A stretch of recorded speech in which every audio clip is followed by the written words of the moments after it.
War, war, war. We all love it. Even if it's deep in our little monkey brains, some part of every person likes to see, play, or participate in combat. And human history is filled with conflict, battle, and full scale war between peoples. I mean, we've basically been doing it since we could form two syllables together. But why is that? And what is war and combat actually like? And what about armies? What's up with being a soldier, and how long have we had them?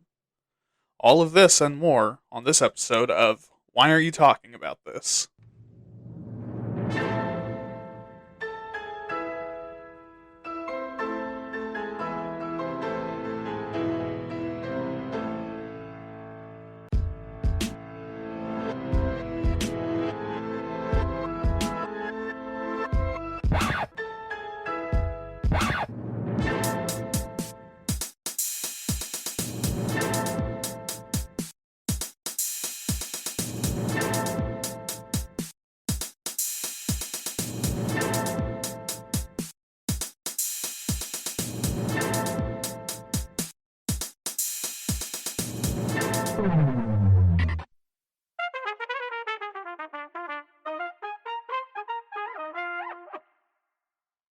Hello, everyone, and welcome to Why Are You Talking About This? I am your host, William, and I will be your guide through the wacky world of horrific levels of human suffering today, aka war, whichever one you prefer. As always, thank you for listening. It means the world to me that you're one of the 5 to 10% of listeners that have gotten to this part of the episode. But, however long you've been listening is appreciated. Alright, this week, once again, I'm asking you to download the episode. But this time, as I've actually put in some effort into my show, I can now see all the nasty little streaming data things you do. So, this week, if you could share the show to people you think would like it, or just start shouting "wait" at the top of your lungs outside of a Starbucks like a crackhead, I'd be very thankful. Still, the downloads are both the quickest and easiest way for me to track listeners. And with that covered, let's get on to the show. Alright, so while the episode is called War and What It's Good For, talking about the entire history, structure, and process of war across all time is, holy shit, that's a whole lot of work. And this is already going to be a long one. And not an amount that, your boy here has time or energy for. So, while we're covering war and combat, we're also going to be talking about the military and military systems as well. And that's also going to be the bulk of the talking about the actual issues and opinions in the good old US of A as well. But let's start with what war is. And this might seem self-explanatory, but if you've been listening for a while, you know how much I love to explain things that everyone already understands. A war, in specific dictionary definition, is an armed conflict between two or more groups of people, up to and including nations, religions, and other large denominations of people. But war also implies over a long period of time or an officially recognized conflict. So, for example, while shooting at jet fighters that fly over your airspace is definitely hostile, the worry is that it would cause a war and not be the war. It's also really fucking American. But this ignores the deeper philosophical concepts around war. While most people would call that definition good enough, students of war, people who read The Art of War abridged in junior high now think they're a fucking master strategist, and philosophers focused around human conflict would disagree, because they want to look deeper and understand what the motivation is.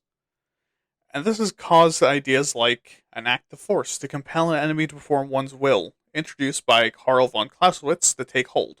Also note that by modern standards, von Clausewitz was a real von Kunt sandwich. Like, he said that war is simply politics, but a more concrete method. He also really advocated for how honorable war was and advocated for total war. And no, not the video games. Total War is in Geneva Convention? Never heard of her. But, before we get carried away with the types of war, let's talk about why they happen. So, according to von Kunt Sandwich, war is a political instrument, like said above. He said war was the continuation of having diplomacy with other nations, but this time you aren't saying please and are instead telling them what to do. And this also carries implications that all diplomacy has the promise of violence, like how all laws do according to people that care about that kind of thing. Now, another view of warfare is that it's a way to channel a group's or nation's feelings of rage, having a micro-weenie, greed, extreme passions and desires, instability, masculinity, a desire for conflict and conquest, having a shallow pussy, and greed. Basically, that these kind of ephemeral emotions and wants are hard to manage and control, so you go to war because you need therapy but refuse to get help because you totally got this on your own. Go to fucking therapy. Related to that, another reason why people go to war is because it's unifying. Basically, by taking all of this hatred, rage, and raw emotions you feel towards life and your neighbors and channeling it into fucking butchering someone you don't know, you get those emotions out in a direction and can look at your neighbors doing the same thing and feel a kinship.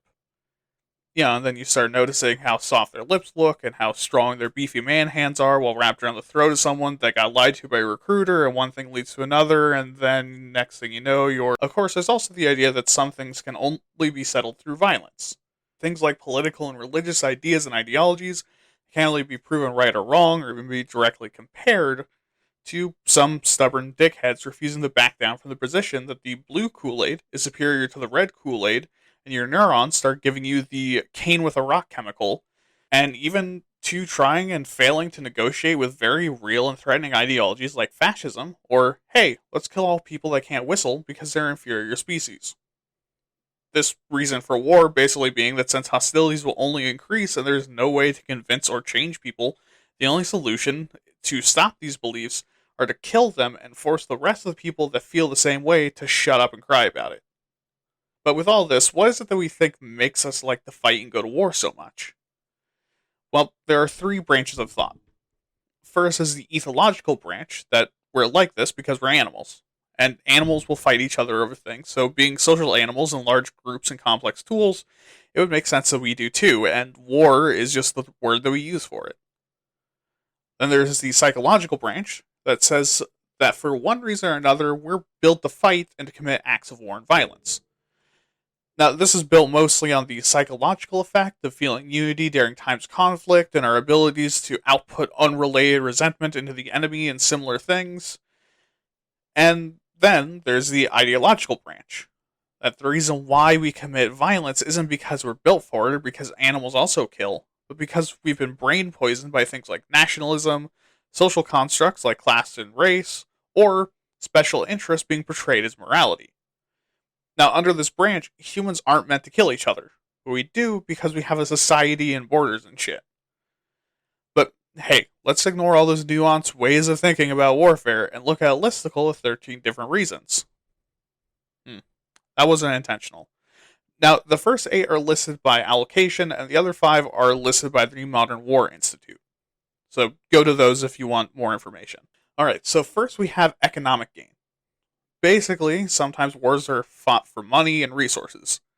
Usually these are fought either because the other side has some really good money printing resource you want, or they're an economic threat to you, and rather than playing the game and trying to outpace them in the marketplace of ideas, you rock their fucking shit. The second is territorial gain. Here you want more land and space for yourself and your people, and also want to control more of said people. This is one of the most common goals for empires and is often tied into the first one, or is a super nationalistic ideology where everyone needs to know how great you are by bombing the shit out of their houses and then telling them you're in charge now. Third is religious. This is that your nation has a religious or spiritual disagreement with another nation. But this doesn't have to be mutual. For example, one nation could declare war on the other one because the nation they're attacking said, yoink, this province is mine now, and annexed territory, and the nation replied by saying they hate us because they like Jesus, so now to one side it's a religious war. And we basically covered it earlier, but the nationalistic reason for war is that you want to prove your nation is the best. Definitively. Which is kind of hard to do with numbered rankings because usually the countries that say they're the best rank pretty low in a variety of quality of life and economics and education and forward momentum rankings. So the only other way is to just motherfuck someone else and then flex over their broken nation and say, see, we're the best because we managed to curb stomp grandma. Fifth is revenge. Basically, that a group has done something terrible to you, or something that you play up as being terrible, or did something terrible to someone else, and now you're being a white knight about it. So you attack another nation for a perceived slight, and these hands become on-site E for everyone whenever you see one of their dudes. Sixth is civil war, when factions within a nation or group become far too aggressive with each other for it to stay as words, or there's some real fucked up shit happening and no one is backing off.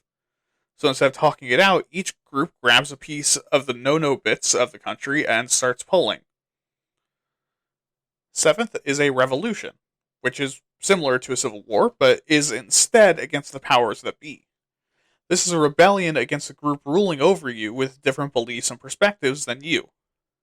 And now, before you start thinking that this is the good war because odds are you're American, and was taught that the revolution was the best thing to happen in the world since furry porn, remember that revolution includes all rebellions. Including that one time at Ruby Ridge, all the times the Taliban did all that shit, and every time those no-good commies won. Number 8 is a defensive war. This is what happens when you get attacked and retaliate against your enemy. And again, this is usually seen as the good guy type of war, and in general gets a lot more traction because you don't necessarily start shit. But sometimes, like in real life, nations will go, hit me bitch, you won't. And then when they get hit, they cry to the United Nations about it. Now, obviously, you shouldn't punch someone that asks to get hit like that, but also you probably shouldn't be the one asking in the first place. And now we move to the War Institute side with number 9, which is unaccountability in leadership. Basically, that governments where the leader has no accountability and almost universal power, if they get bored doing statecraft or decide that they actually will take offense to that one time the president of the US called their dad a cuck, then they can declare war with nearly no preventative measures. And once someone decides that they want to declare war, they can't be stopped, and often these leaders can't or won't consider the human cost of their choices. 10th is national ideology. And this would be any ideology in which war, combat, and conflict is important, or that requires war and battle to actually accomplish. This would include things like recapturing the Holy Land, a belief that X ethnicity shouldn't exist, or even simply having a society built on a creed of battlefield honor and relies on war prisoners to perform labor. This means that for that culture or nation, war is inevitably going to happen because of the importance of war to their ideologies. 11th is war bias, or the sunk cost fallacy. Essentially, that this is a leadership or national perspective that the only way to get what they want is to commit human rights violations. This can also serve to continue a war beyond the point of reasonable, as the nation committed to the war becomes more and more diehard because they want revenge for all the lives they're losing, or their enemy has done some real cringe and they can't stand the thought of them being alive anymore. 12th is uncertainty. This is the 8D chess Giga Honka Brain move. Essentially, that because you have no idea what your neighbors, opponents, or national enemies are capable of, and you have no idea what they're doing, you decide that the best way to predict their movements is to write them a harshly worded letter telling them to fuck off. And then you glass a couple of cities, and now you know for a fact that they are pissed and coming at you. See? 8D chess. And finally is an unreliable power base. That a nation might choose to go to war because its base of power and influence is slipping and it's desperately trying to regain this control by either stealing it back or stealing a new power base. This act of desperation is also usually kind of a swan song of an empire, because if this fucks up, they're dead, and if they succeed, they might survive. But it's not a guarantee. Okay, and now let's talk about the 11 kinds of war that occur. The first is asymmetrical war, where the two sides have an uneven power balance.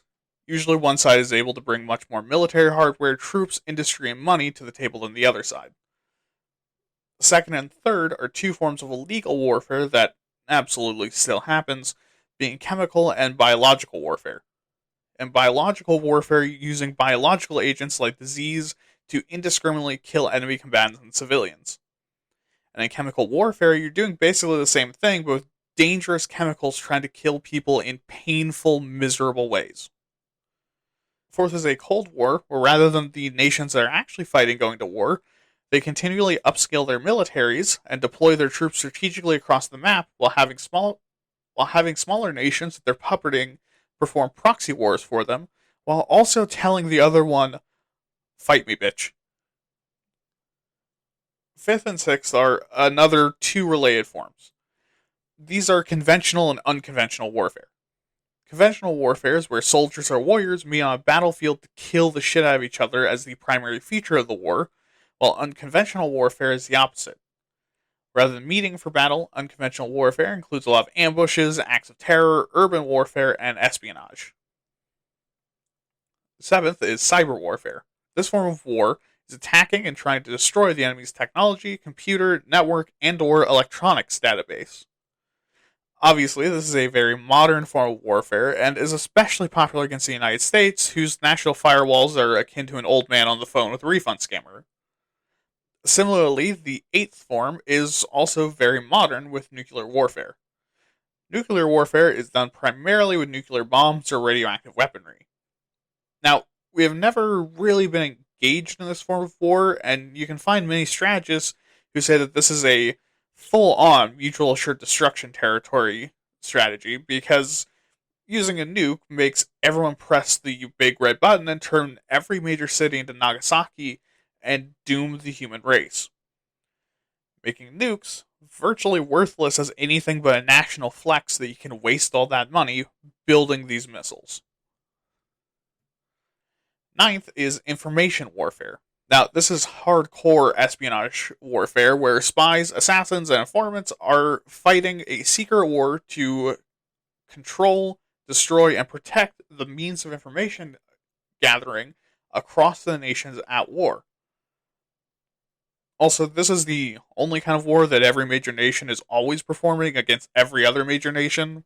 In fact, in a lot of nations, spies and spycraft are kind of just seen as part of the business of running your state. 10th is insurgency, which is the conflict between rebel forces and a larger government.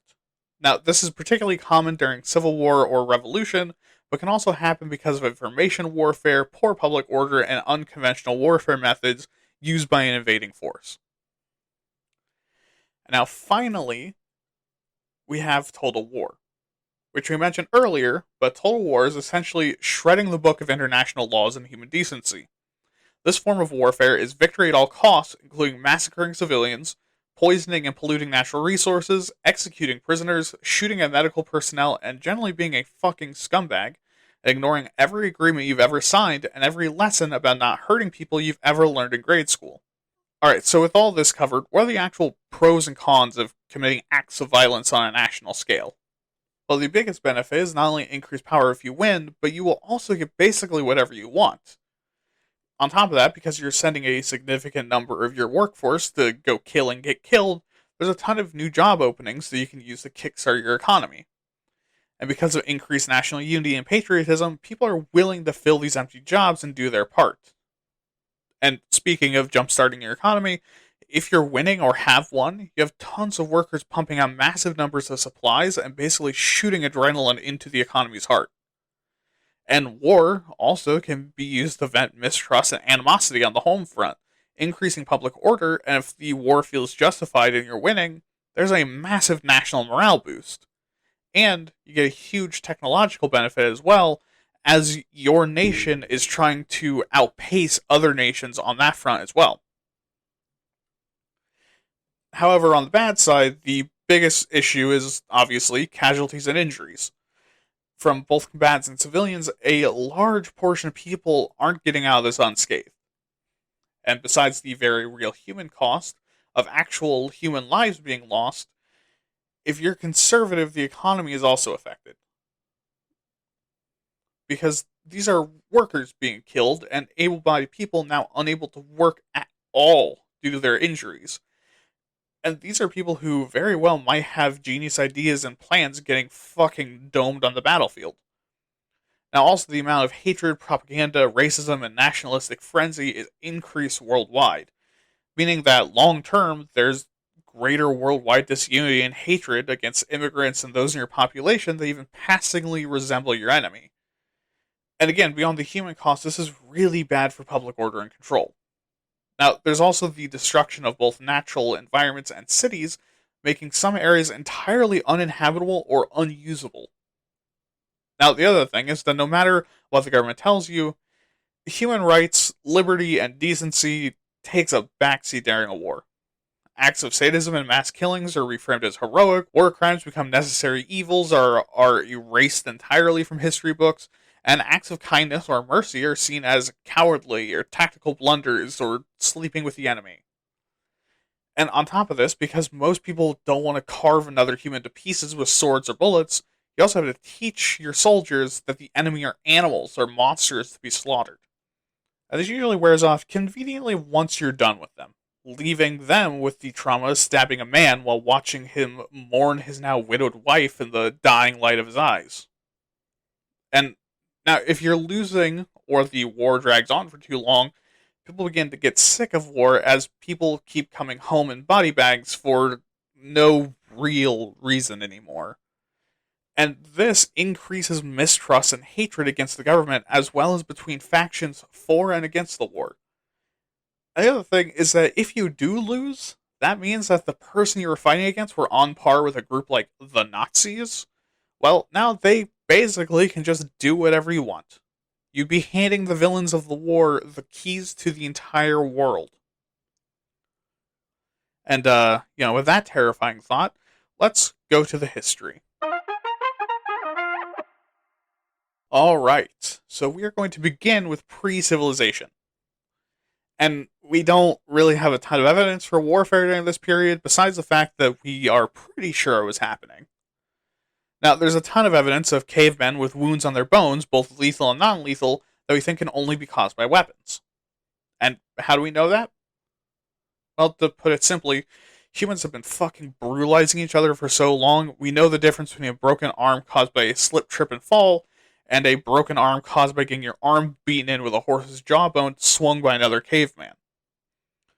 But this shows us that ancient humans were still warring, raiding, and being violent with other tribes. Some of our strongest evidence of large-scale battles comes from somewhere in the 11,000s BC at Jebel Sahaba,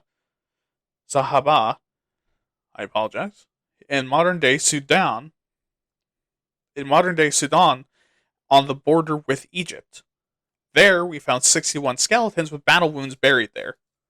And if you're frustrated we don't have more information, I want to remind you that the time between when the Sumerians were throwing it back and when we're throwing it back is about 6,500 years. And this is almost double that. And I mean, when I was in grade school, we were told the Sumerians were like the early adopters of this whole civilization fuckery. Speaking of which, the first actual written evidence we have of a war being fought is 2700 BC between the Sumerians and the Elamites. And if you don't know who the Elamites are, neither do I. But this caused a series of war between the two civilizations over the period of several centuries, but we don't know exactly what caused the war in the first place. However, Sumerian writers claim that it was because they wanted to control the Elamites, and the Elamites weirdly told them to fuck right off. And at this time, war wasn't being fought by professional soldiers. Instead, war was fought in the same way that you and your buddies got into fights in high school. Saying, hey, let's go fuck those guys up, and then forming a posse to beat the ever-loving shit out of those people. But this changed somewhere in the 2300s BC, when the Akkadians formed a professional standing army under Sargon of Akkad. And Sargon of Akkad would go on to found the Akkadian Empire. But like everything else in this fucking timeline so far, we don't know much about this army besides the fact that their only job was to fuck people up. And then in 2094 BC, the Empire, under Shulgi, creates their own standing army. And again, we don't fucking know much about how this army looks. But now we move on to the late Bronze Age. Now, much of the Western and Near Eastern world, some portion of the military has transitioned over to being professionals as a standard. And this includes things like chariots, palace guards, shock troops, and other elite specialists, with some of the most prolific of this practice being the Hittites and the Egyptians. And yes, this is how old the heyday of the Egyptians was. Not even close to getting to the shit that we think of as old. But why are militaries of this day found around an elite core rather than being entirely professional? Well, because as someone who isn't fucking stupid might imagine, having a professional army is expensive as shit and only drains resources like your wife who drains the cum from my holes, but is also entirely useless unless you're actively killing people. Meaning that during peace times, you're feeding, paying, and supplying these guys that do nothing but stand around and look tough while everyone else is working their clits off trying to not starve. Being the only people you want to do that are people who are worth the investment, a la elites. Now, also to show that the concept of a standing army isn't a purely Western concept, we have the Vedic period in India lasting from around 1500 to 500 BC. This is a period in which I'm going to apologize, Kshatriya? Yeah, I'm going to go with that. Kshatriya, military caste in India at the time, was warring with each other almost 24/7. See, as this is the second most powerful of the castes, they were pretty hot shit. So they didn't have much to do besides politic, get mad, and do war. Just something we see with militant aristocracies all the fucking time. But sidetracking again to stroke the cock of Western propaganda, we have the Trojan War occurring somewhere between 1300 and 1100 BC. And this one is controversial, because there's a lot of debate about if the Trojan War actually happened or not, and if the city found that was labeled Troy was actually Troy, or just the archaeologists digging it up, getting a Greek mythology boner, and deciding a random ancient city in Turkey was Troy. But assuming it did happen, the evidence would indicate that instead of it being Total War Greek mythology, like that one Total War game that seems to have been entirely forgotten about, it was just like a 10-year siege. But again, that's unclear. Now, jumping back to the east again for another brief snapshot, we have the period from between 1045 to 771 BC in China. And I'm going to be honest with you, I don't have the slightest fucking clue about ancient Chinese history because for some fucking reason it scares the hell out of me. But anyways, the Western Zhou create a standing army to maintain their control over local city-states and to spread their influence eastward. And from what I understand, they needed the standing army because in comparison to the Zhou to the east, they had a looser control of the region, and the western city-states and minor kingdoms they were trying to repress weren't super interested in being part of their empire. Okay, so now we have 745 BC with Tiglath-Pileser III. I'm not even going to try. If you're going to correct me about ancient Assyrian, fuck off. But this man created the Neo-Assyrian standing army as part of the, you guessed it, Neo-Assyrian Empire. And this replaced the militias the Assyrians had relied on with dedicated professional soldiers, mercenaries, and vassalized specialists, and became one of the most powerful Mesopotamian powers at the time, and made great use of heavy armor, heavy weapons, cavalry, chariots, and the aforementioned specialist elites. And how were they paying for this and why? Well, because the economy of the Neo-Assyrians very heavily relied on warfare and taking of tithes and slaves by force. Yikes. But also, there were strategic concerns, since Assyria and its holdings was out in the middle of the fucking continent with no natural defenses, like major waterways, mountains, bogs, or even trees to buffer from oncoming attacks. Meaning, they needed a badass army to dissuade invaders. And on top of this, their religion was also heavily focused on war and controlling the entire fucking world in order to make the gods happy and make them come back. But now, back in India, between the 6th and 4th centuries, as war on the continent became a much bigger deal and other civilizations began to have hostilities with the Indian subcontinent, again, I'm sorry, Indian listeners, the Mahajanapadas, a collection of 16 kingdoms, began to lean less and less on the military caste and began to use professional soldiers from lower castes to fill out their armies. And why was this? Well, because war began to ignore the seasons, meaning that with year-round war, you can rely on a small elite group to fight year-round, and you needed to cycle them through.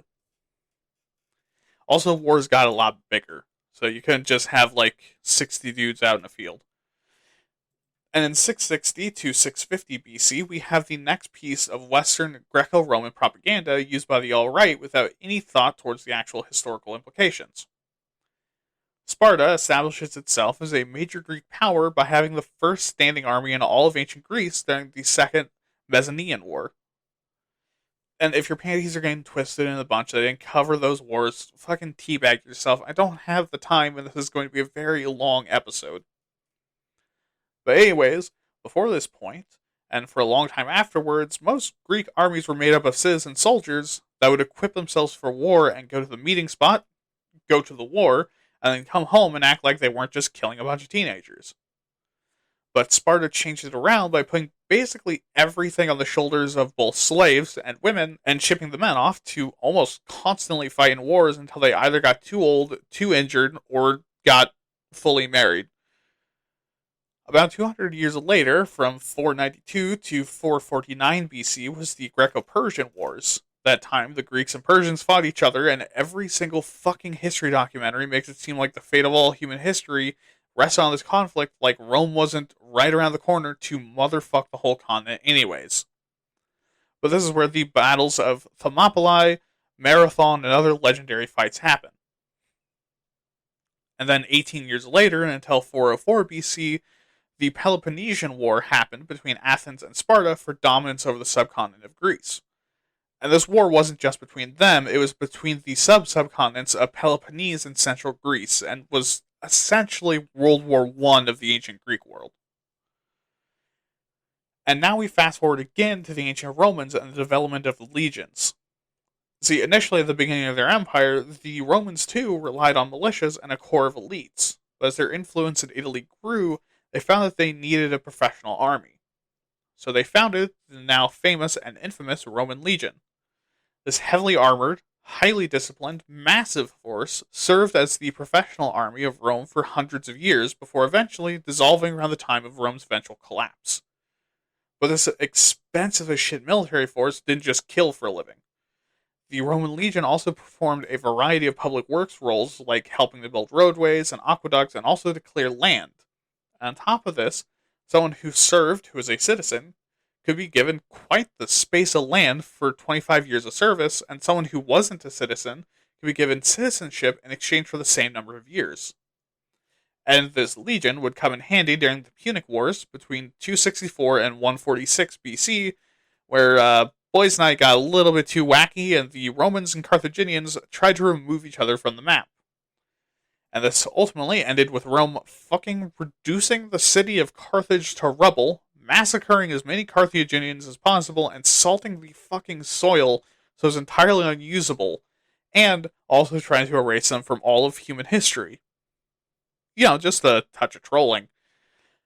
And in 58 BC, and continuing to 50 BC, the Romans, led by Julius Caesar, conquered Gaul, which is now France and Germany. And when he came back, Caesar was regarded as a hero. And, you know, luckily, the Senate felt the same way about that, and Rome remained as a powerhouse into the mid-ADs.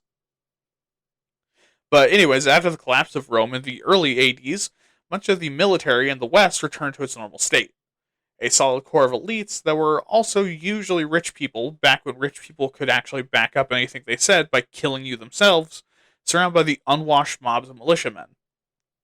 And this once again remained the status quo for quite some time, up to and including the Middle Ages. And to talk about the Middle Ages, let's talk about a group of wars that shaped the modern West. The first being the Norman Conquest in 1066. Now, if you've been in an American classroom talking about medieval history, you know this one. It's the Hastings one.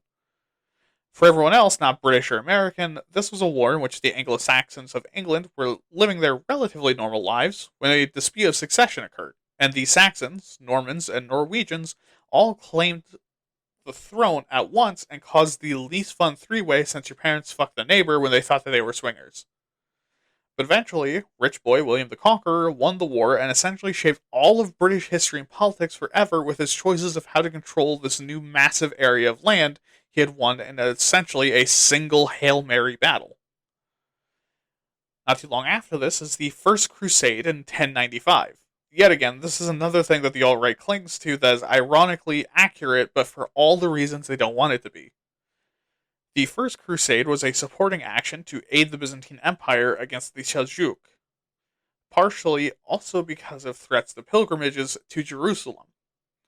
And the First Crusade was mostly a success, with 4 Crusader states established in their wake by 1099 and the liberation of Jerusalem.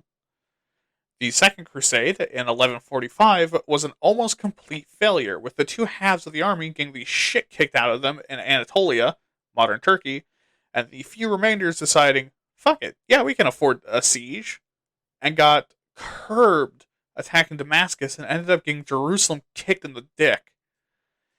And while I can go through every crusade until 1291, understand that there were 6, and these 2 were the most organized and well thought out, with even one of the crusades getting a little too trigger happy and attacking the Byzantine Empire, the people they were supposed to be helping. Oh, and also, those crusaders got waffle stomped. And now we hit the 14th century, a time where, as stated in the gun episode, Europe was ripping its own asshole out. During this time, the Hundred Years' War began between England and France, which is really a series of wars so close together that they all got glommed up. And these began in 1337, which ironically spells leet, and continued on to 1453. And you fucking math wizards out there know that that's actually 116 years.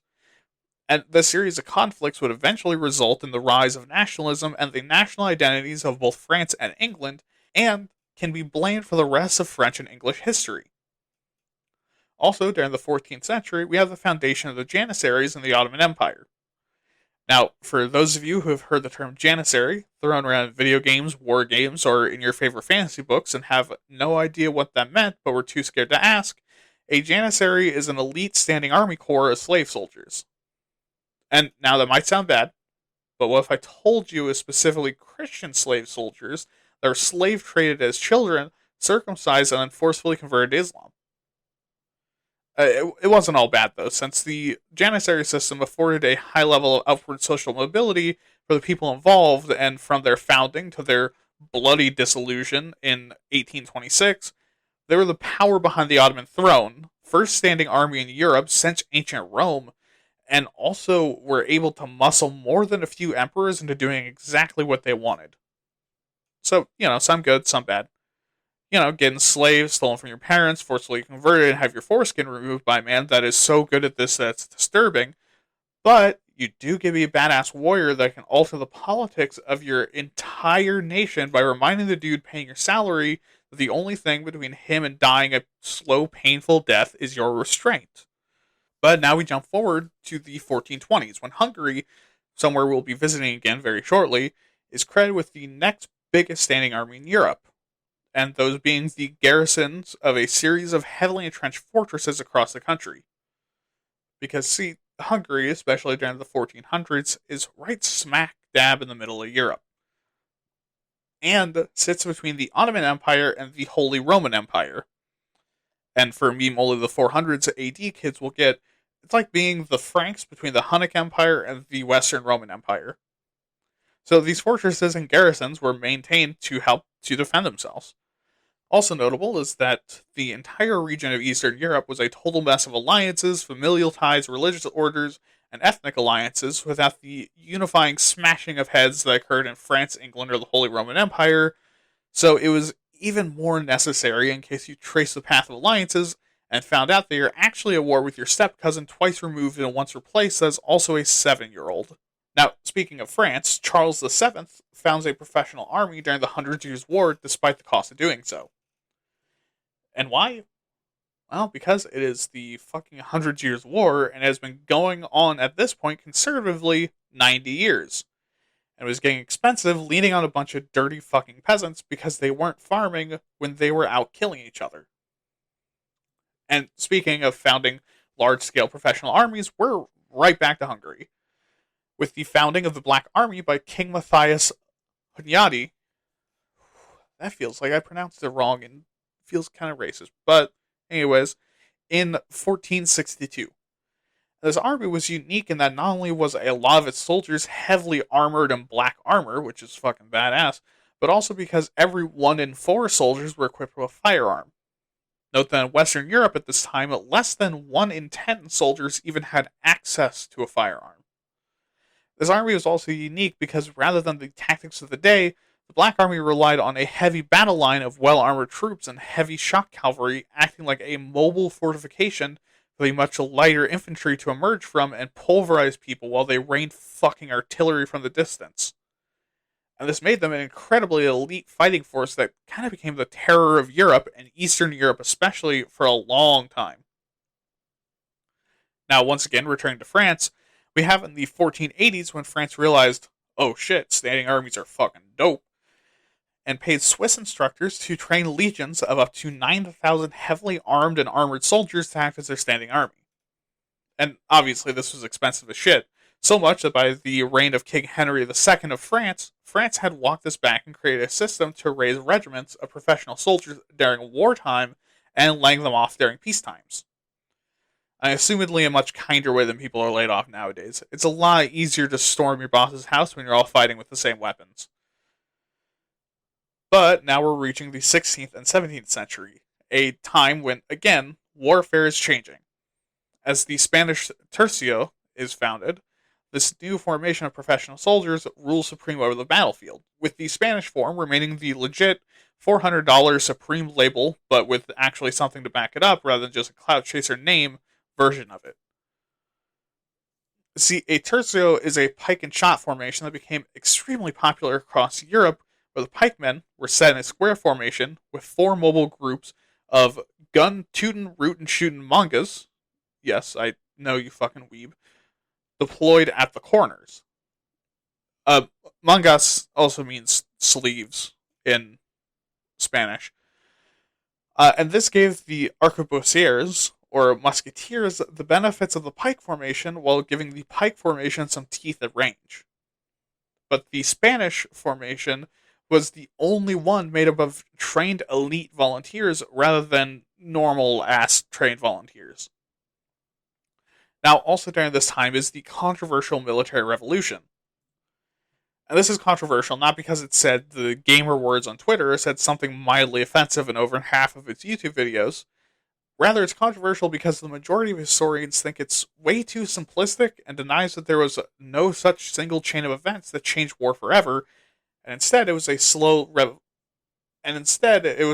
evolution. But fuck those nerds. What do they know? So the idea of the military revolution is that during this period, the strategy and tactics of war shifts in Europe as generals attempt to one-up each other. And as it becomes more complex and technology and industry steadily improve, weapons technology gets stronger and the amount of money the military is able to receive is increased exponentially. All of this together means that larger forces with more elite troops with better weapons becomes viable, and the amount of logistics required is increased, meaning most governments begin to develop their own ways to manage this clusterfuck. And for example, because this is an American podcast, let's look at England. Beginning in 1642 and continuing to 1652 is the English Civil War. At the end of this conflict, seeing as much of the war was caused by relatively otherwise minor lords gathering armies of militias, the culture of English warfare shifts away from these militias and towards professional militaries. Also, because France already did that 100 years ago and they figured it was time to fuck the French again. But this is followed up by the 1661 Militia Act, which prohibits the raising of militias by local lords. And this entirely forces the British to adopt an entirely professional fighting force. But, of course, seeing the danger of giving the king this kind of power in a constitutional monarchy, and also the logistical weight soldiers were becoming, the Bill of Rights of 1689 puts the control of the military under Parliament. And speaking of fucking the French, the British decided to do that in the New World with the French and Indian War between 1754 and 1763. And, you see, this was actually a theater of war in the 7 Years' War, which was actually, once again, France and Britain having a pissing contest and throwing the entire world into full-scale war over it. But the French and Indian War was a conflict between the British, their colonies, and Native American tribes, against France, their colonies, and their Native American allies. And this essentially gave the British everything from Florida and northward into Canada and east to the Mississippi River. 13 years later, unrelated to this, Adam Smith, acclaimed Scottish economist and philosopher, in his book Wealth of Nations, says that one of the signs of the modern society is a standing army, since modern war requires far too much training and discipline to lean on a bunch of unwashed dumb hicks. Do the math and keep in mind when that was said. Now, following getting their sphincter pushed in through their throat in the Seven Years' War, France in 1787 did a silly little thing where they brutally massacred the powers that be and took control. See why war is dangerous, kids? It gets the poor people riled up, and if you lose, guess who they're mad at? Now, it was actually a combination of factors that reached a boiling point, and losing the war was the last fucking straw. But after this revolution, which ends in 1799, as immediately followed up in 1800 with the Napoleonic Wars, where Napoleon, at the head of the new France, just absolutely curbs the majority of Europe for about 15 years and changes the entire political and military landscape of Europe and its colonies. Which is, hey, 28 fucking years of France at war, and this time mostly fucking up other people. And I can't understate how much this changes about everything about European warfare and politics. And also, I cannot do this entire thing justice, so I suggest watching a 12.5 hour video essay on the summary of the Napoleonic Wars. But something else that this era does is demonstrate the new ways of war in the 19th and 20th centuries. See, as the Industrial Revolution truly begins to take hold and worm its way into warfare, small arms becomes much more viable to use, manufacture, and distribute. Meaning that, like the memes, it doesn't matter how elite your 6'4" super heavy infantry boyfriend is, when my scrawny ass can chuck 30 rounds of 9mm ammunition downrange at 1,000 feet per second without even breaking a sweat. On top of that, because you can make about a crate full of thoughts and prayers in about 2 hours, the best way to use this level of industry is to have a lot of troops. And because of that, conscription once again becomes popular. Also, unfortunately, because the industrial centers are placed in civilian populations, and the best way to beat your enemies is to stop them from arming their troops, total war also becomes much more common during this era, which includes stuff like firebombing civilians, normal bombing civilians, artillery striking civilians, and raiding civilians. And due to this changing nature of warfare, the first Geneva Convention is signed in 1864, which establishes the Red Cross and also promises that humanitarian groups performing aid cannot be targeted by your military, and that medical and religious personnel, regardless of the side of the war they're on, cannot be prevented from providing medical or spiritual assistance to soldiers. It's also stated that wounded and sick soldiers found or captured were to be cared for and humanely treated, and the enemy war dead and wounded would either be shipped back or their side would at the very least be notified that you have them. Which is all pretty honorable stuff, but is also weird that war is developing rules when it's literally forcing people to fight to the death. But hey, rather have them and not need them than need them and not have them. Now, this convention was followed up by the Second Geneva Convention in 1906, with a promise that people stranded, lost, wounded, or sick at sea are given the guarantee of aid even if you're their enemy. Now, before this, if you saw sailors from the enemy side floating the ocean begging for help, you would be well within your rights to say, fuck them, or even shoot at them over the side if you were especially sadistic or weirdly merciful. But then 1914 happens, and you get, the First World War. Now, the start of this war was a bungled mess, and if you don't know why the assassination of Archduke Franz Ferdinand was so fucking dumb, go watch Wendigoon's episode on this topic, or listen to the Timesuck episode on World War I. Both of them cover it. But the important thing is that this assassination was successful on pure fucking chance because the assassins failed miserably. Franz Ferdinand did get shot once, but they failed.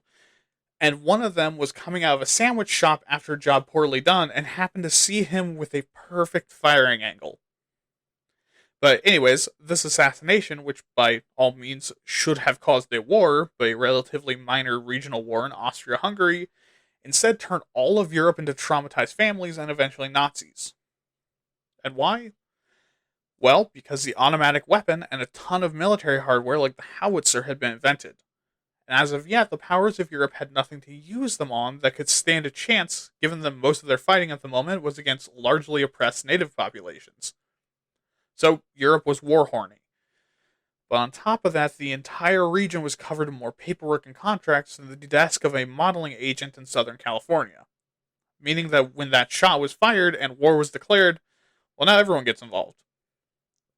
You see, the British backed this guy who declared war because this other guy said to, because his best friend declared war because he knew a Serbian guy at the academy he went to and was just fucking pissed.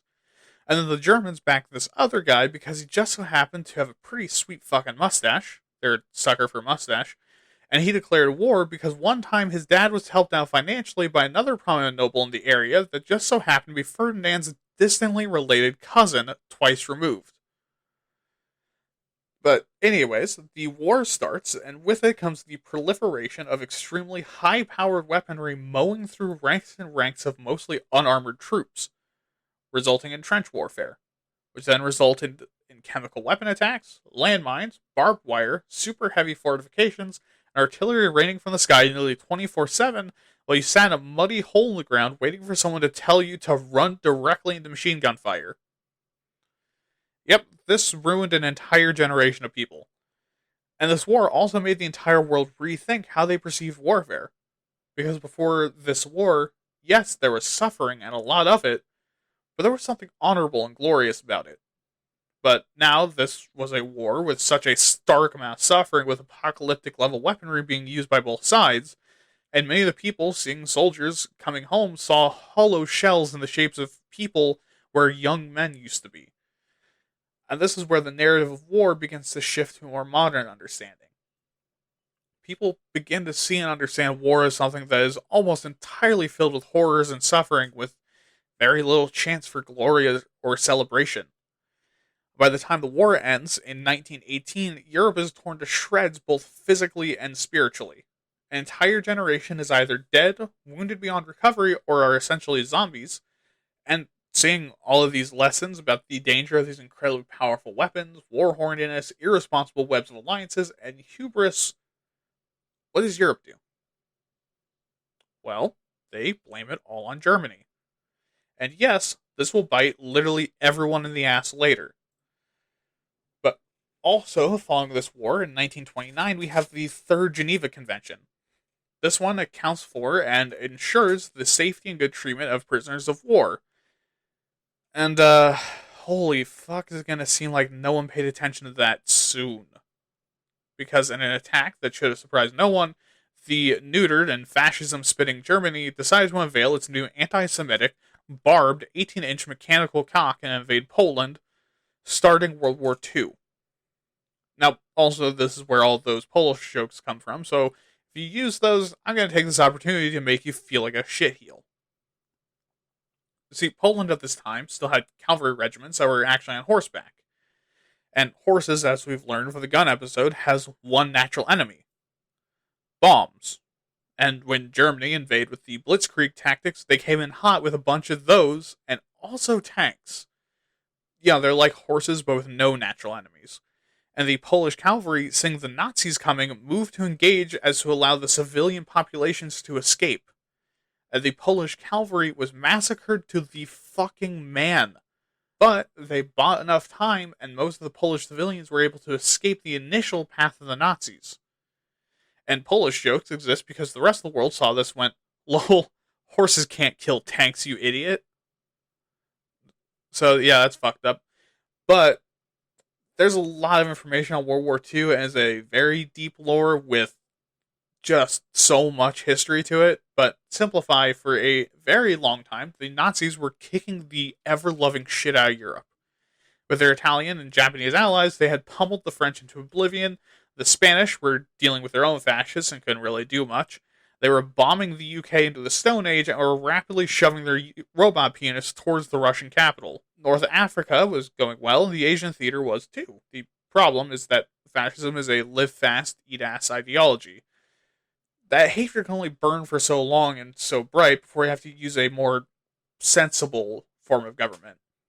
And Hitler, being one of the worst military leaders of all time, and also being a micromanaging, paranoid piece of shit, and the fact that winter was approaching, and also the UK, America, the Soviets were rallying, things started to turn bad.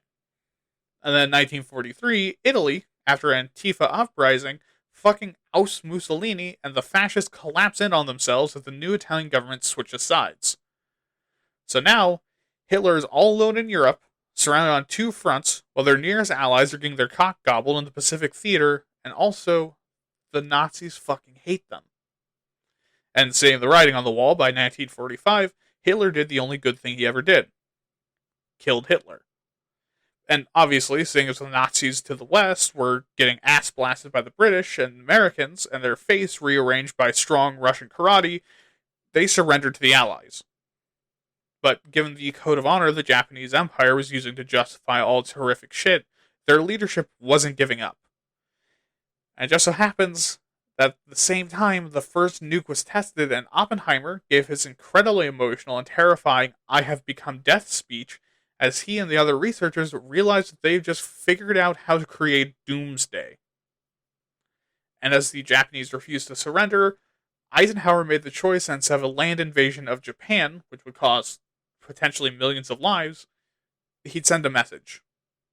And on August 6th, 1945, nuclear weapons were used for the first time as Little Boy turned Hiroshima into hell. And 3 days later, Fat Man would do the same, turning Nagasaki into hell. And the message was clear. Surrender, or Tokyo's next. And holy shit. But it worked. By August 15th, the war was over, as Emperor Hirohito surrendered, marking the last time, hopefully the last time, nukes were ever used in war. And given the horrors of that, the aftermath of that, the concentration camps, civilian rapes and murders, horrific gas attacks and firebombings, and the mass casualties of the war, the Geneva Conventions were added to in 1949, intended to protect civilians and non-combatants during wartime and prevent civilians and neutral parties from becoming victims of the violence as well. Also, post-1945, a lot of nations realized the mistake of World War I that caused World War II.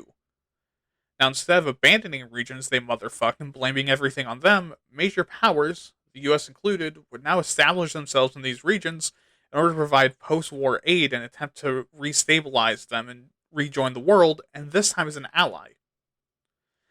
And also, because of the trauma of this war and the nuclear bomb, many nations realized, oh fuck, we could actually end the world, and decided that instead of declaring all-out wars, they'd instead commit proxy wars against each other and use more underhanded tactics and subterfuge to get their way. Which, by the way, is when the Cold War was. And right before we get into the American history, because holy shit, this section very, very long this time, in 2020, Russia, quote-unquote, declared war on Ukraine. Why? Well, they claim to be trying to save it from the neo-Nazi uprising happening there. What neo-Nazi uprising? Exactly. In truth, Putin was becoming very unpopular, and his micro-penis ego felt threatened, so he just kind of lashed out in a general direction and got his balls served back on a silver platter. And now, by the time this episode's coming out, we might be on the edge of World War III, so, fucking cool. Okay, and now American history, and we're gonna backtrack all the way back to 1607. From the first settlers until 1774, the military presence in America, beyond the British Army, was a series of civilian frontier soldiers. A bunch of hillbillies with guns that would form militias when shit got bad. Now, whether that shit is attacking native groups, attacking colonists, doing a hate crime against Native Americans, or doing a war crime against other colonists. But, when shit actually hit the fan and you needed professionals, these militias weren't the ones that you called. Which is what made 1776 so surprising. See, the American Revolution showed a hole in Adam Smith's argument, disrespectfully in the same year he released that book. Now, sometimes a bunch of hicks can actually beat a professional army. Kinda. See, almost immediately the rebels were getting dumpstered left, right, and center because they were just dudes.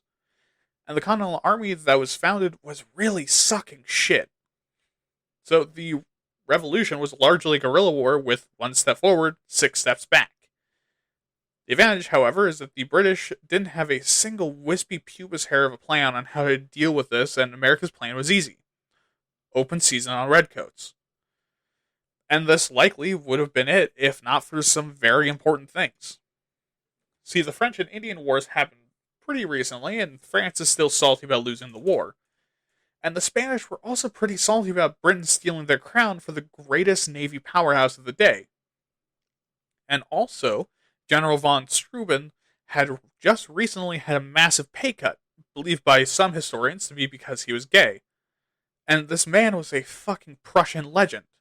And hearing about the American Revolution, he came over here and trained the army, according to some sources, without pay, just because he wanted to. But this combo meant that quickly Britain was running out of friends. A major European general, France, and Spain were all backing these fucking hicks, and they didn't even have a battle plan. After some very smart maneuvering and driving the Brits southward to a blockade that then forced them to surrender, the Americans had won the revolution and gained some new friends. But what was the state of the military? Fucking awful. Now, the entire land force was essentially a tiny contingent of Continental Army soldiers, and the sea force were a few ships that weren't blown out more than I wish my asshole was, and some Marines. But due to a mistrust of standing armies, being more broke than a snaggletooth hooker, and belief that a standing army would pull us into wars we didn't want to be a part of, ironic, and allow tyranny at home, we didn't want a standing army for the most part. And, like I just said, it's ironic that basically all of this is reversed now. But because of the revolution, we also thought our militias were the shit and refused to accept that some fucking foreigners and Native Americans did most of the heavy lifting, and wow, that really hasn't changed. But also, most of our wars were against the already pretty badly injured Native American populations and also on the water, so a full-on military-industrial complex wasn't quite viable yet. Speaking of which, in 1785, because of the Treaty of Paris that forced Britain to think of us as its most rebellious offspring instead of a tumor, they also had to give us all the land between the Appalachian Mountains and the Mississippi River to the border of Canada, which, funny enough, is some of the land that the French had lost before. But here's the thing, no one told the Native Americans. So when the Skybox went from the Union Jack to the gaping Star Circle and God Save the King stopped playing, the Native Americans were very reasonably unsure what the fuck was happening. And so America did the thing that Americans do: motherfuck a minority population while simultaneously fucking it up in every way possible. Now, for the next 10 years, the Huron Confederacy wiped not just our butthole, but broke out the Alex Jones taint wipes on our entire military. Until General Anthony Wayne, in 1794, decimated their forces at the Battle of Fallen Timbers. And then we won because we motherfucked them so hard in that battle that they couldn't recover in time. And now we get to the weird boat season of the shonen anime that gets progressively darker, called the United States of America. From 1794 to 1815, we just fucking couldn't get enough of boats. It started in 1794 when the US signed the Jay Treaty with Britain to avoid war, declaring open trade with Britain forever. And this pissed off both the French and a good deal of the Americans. So much so that France started a proxy war using pirates. And as this began to resolve by around 1800, we decided to stop paying protection money to the pirates along the Barbary coast, and just to make sure that they got the message, we sent the Navy to punch them in the teeth. And we end up winning this war by capturing the city of Derna, and the US forces Tripoli to sign a peace treaty. Assumedly with one of the terms being no more pirates. And following that, in 1812, since we still liked France and gave them shit, we were actively supporting Napoleon, who even sold us most of the modern US. And Britain didn't like that. So they started to blockade our ships at sea. They even started press gang our sailors into service for the British Navy, which was apparently something they could just fucking do. But I mean, obviously, we didn't take too kindly to this, so Britain poked the snarling dog like a toddler with no concept of self-preservation because we domesticated ourselves by telling the Native Americans to fuck us up. And so the Americans told Britain to fuck off and invaded Canada. And we lost. Hard. So Britain getting all full of itself, sent soldiers south to invade New York, burn down Washington, and to capture New Orleans in 1814. And surprisingly, the Americans kicked the shit out of the British, somehow repelling them from New York, killing 3 of their generals in New Orleans, and forcing them to retreat, and the force that burned down Washington was later decimated in Baltimore and at Chesapeake Bay. Not surprising, they don't seem like good cities, and their commander was fucking murked. And from this, the US and Britain, like a goddamn shonen anime again, decided, hey, I know you tried to kill me and started to break all my fingers individually while laughing because you get to kill your most annoying enemy, but let's hang out. And we've been friends ever since. After, fucking shafting the Native Americans, of course. And as our last bit of fuckery in this season is the Second Barbary War, where we ended the practice for good of raiding US ships from the Barbary pirates. So, now the US is feeling itself. It's had a major glow up, and a lot of the world actually takes us seriously now. So what do we do with all that energy? Well, Manifest Destiny takes hold, and we decide that actually, fuck the Native Americans. God wanted us to have all of this land. That's why he put people here. And so we start encroaching on their land. But first, before we get to that, in 1835 and 1836, Texas declares independence from Mexico after a bunch of people manifest destiny their ass over there, decide that actually, they don't want the Mexicans telling them what to do. And Mexico knew the US was sending people and eventually threatened the US with war even as they failed to recapture the area from a bunch of rednecks. In 1846, the US said, alright, bet, and annexed the Republic of Texas. And for the next 2 years, the US whooped the ass of its closest neighbor, having no major defeats and more than a few devastating victories. We took Mexico City and basically all of northern Mexico. As part of the peace treaty, we gave them $10 million in exchange for California to New Mexico. Again, without any input from the people living there. But then, America was distracted from the warpath to split its asshole open with its own hands.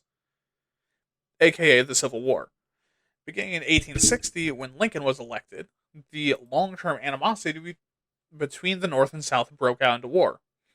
And while today, a lot of people think the fight was a relatively even match, that's some white people propaganda. In reality, both sides were unprepared. Now, while the North has the economy, industry, and population to flood the South with well-armed, well-trained troops, the Union standing army was still tiny. And the South had the best generals in the nation because they were trained in the newly Confederate Virginia and felt loyalty to the South, but they only had poorly trained, low-numbered militias scattered across the South. And by the time the war got going and the Union became a war machine, the industrial might, mass production of arms, and the controversial mass conscription campaigns overwhelmed the South. And also, it was always going to be the plan to strangle the Southern economy, as the South relied on trade with England, France, and other European powers to support itself. But after failing to do anything massive, and the war inflicting the most casualties the war has ever seen from any other war combined, General Sherman decided, fuck it, and initiated Operation Get Fucked Nerd, burning the South from Mississippi to sea and salting the earth. Which, hey, did strangle their economy out forever. The South still hasn't recovered at all, nearly 200 years later. And coming off the heels of this, the US almost immediately pivoted to the Indian Wars from 1865 to 1891, where apparently our hate boner hadn't faded and we needed something else to ruin. So the US annexed and stole the entire Great Plains region from the Native Americans, including building railroads through the land, hunting animals to near extinction, including the buffalo that they relied on because we made them rely on it, and doing an industrial revolution all over Mother Earth's tits. And because clearly a reasonable person would retaliate, many of the tribes did, most notably the Sioux and Comanche, who fought the US from being put onto reservations, and so the army decided to ride out. And despite early victories like the 1876 Battle of Little Bighorn, where 200 cavalrymen and General Custer were completely destroyed, it ended in 1891 with the Wounded Knee Massacre, where 300 Lakota were massacred, armed or not. And not to minimize the horror of that, but around the same time, the US begins work on modernizing their navy, which means changing out the wooden warships for some steel battleships, which was expensive as shit, but put our navy on par with the British Navy. And in 1898, we decided to use that navy. With a combination of newspapers pushing for the liberation of Cuba from Spain and the bloodlust of the American war machine not being sated with the deaths of thousands of unarmed Native Americans, we declared war on Spain and began the Spanish-American War. And at the start, despite being a more impressive military power, the Spanish were poorly deployed and we stormed Cuba, occupying it and eventually giving them independence. After this surprisingly fast victory, the Spanish gave us Puerto Rico, Guam, and the Philippines. Oh, also we get our grubby little fingers on Hawaii. How, do you ask? Well, Dole, the fucking fruit company, overthrew the rightful monarchy because the monarchy was pissed about Dole's labor practices and also them trying to avoid tariffs. And in 1898, we decided just to take it because Dole was technically an American company. Yep. But with all this new territory and the growing size of the army, we began to actually modernize it with more in-depth and well-formatted systems of command and leadership and officer training programs. And in the same fucking year, we begin the Banana Wars. This period, lasting from 1898 to 1935, is when we decided that Latin American business is actually our business, and basically just decided that we wanted their money. So we did things like invade Panama to build the Panama Canal, putting our military in the Dominican Republic, Haiti, and Nicaragua, usually without their input, and helping companies to establish corporate autocracies known as banana republics as long as they gave us a cut of the profits. And in 1899, and continuing on to 1902, we also sent the American National Guard to the Philippines to suppress Filipino revolutionaries in the Philippine-American War. And in that war, we killed a total of 220,000 Filipinos and committed atrocities like scorched earth policies and retaliation against civilians. Which, I gotta say, the US track record, we seem surprisingly cool with that. And to flop our cock onto the table of international discussion even harder, we also circumnavigated the globe with our navy in 1907 to show the world that no one is safe now. 3 years later, Mexico and America would go at it again as the Mexican Revolution begins, and Woodrow Wilson cannot have Hispanics doing something without his permission, so he threw soldiers at the problem. And we both occupied cities and had cities occupied during this war, even sent troops to chase down Pancho Villa. Until we got dragged into World War I and made peace with Mexico and withdrew our forces, pissed off that we almost took the rest of Mexico if it hadn't been for those meddling Europeans. See, initially we were going to be neutral during World War I because, like true Americans, we didn't understand what half the words in that big ol' cross-alliance bullshit was and decided, it's their problem. We have Latin America to fuck with. But given that we sent aid to the British and French, as well as weapons, the Germans decided, mid-stalemate, that the best course of action would be to introduce another enemy into the war by attacking US ships. And then America looked up from beating half of our own continent to a pulp and decided that we were going to turn Germany's face into hamburger meat. Now, initially we sent a small number of troops with no supplies, leaning on the French and British to actually give them weapons. But by 1918, we were sending 10,000 soldiers a day, armed to the teeth and ready to fight. And this obviously helped to end the war. But after the war in the 1920s, with our newly engorged fleet and army, the rest of the world decided, I think we should disarm a bit and reduce the number of ships and soldiers. And America was fucking salty about it and decided, fine, guess I'll just fuck off over here, and refused to get involved all the way through the 1930s, doing nothing more than send trade fleets and supplies overseas. Until 1941. Because again, our plan was just to send military supplies to French colonies, China, and the Soviets in the Pacific. Germany, having learned the lesson the first time, didn't stop us. Japan, however, didn't know we really hated when other people touched our boats. So they attacked Pearl Harbor to dissuade us from entering the war. And on top of fucking with our boats, Americans were already ready to enter the war. So with a surge of public approval and some boat boner rage, America declared war on Japan and by extension Germany. We got tangled into World War II. And after World War II, and I fucking know there's more to cover, but this is a long episode, and control your goddamn boner for 1 second. As one of the few unfucked nations with a massive economy and military and also functioning nukes, we said, well, fine. If you won't stop involving us in your wars, I guess we'll fight all your wars then. And so we founded the Department of Defense, Air Force, CIA, and National Security Council, and we also became world police and started the Cold War with Russia. And what comes next is a clusterfuck of wars, so not really going to be able to cover here. But beginning in 1950 and continuing to 1953 is the Korean War, where we were initially sucker punched by the Korean People's Army before eventually beating them back to the 38th parallel, and Eisenhower threatened China with nukes, and a ceasefire that has never been resolved was called. Technically, the Korean War is still going on. It would technically be the longest modern war if it went hot again, which, oh my god, please don't. And then, in 1964 to 1975, we had the Vietnam War. On top of robbing us of the idea that the military and government are moral, also removed conscription as people refused to serve and include atrocities like chemical attacks, napalms, bombing civilians, massacres, psychological warfare, and untold ecological devastation that is still affecting Vietnam and veterans of the war to this day. And again, whole lot more to cover there. I think Timesuck did an episode on that. I really recommend that.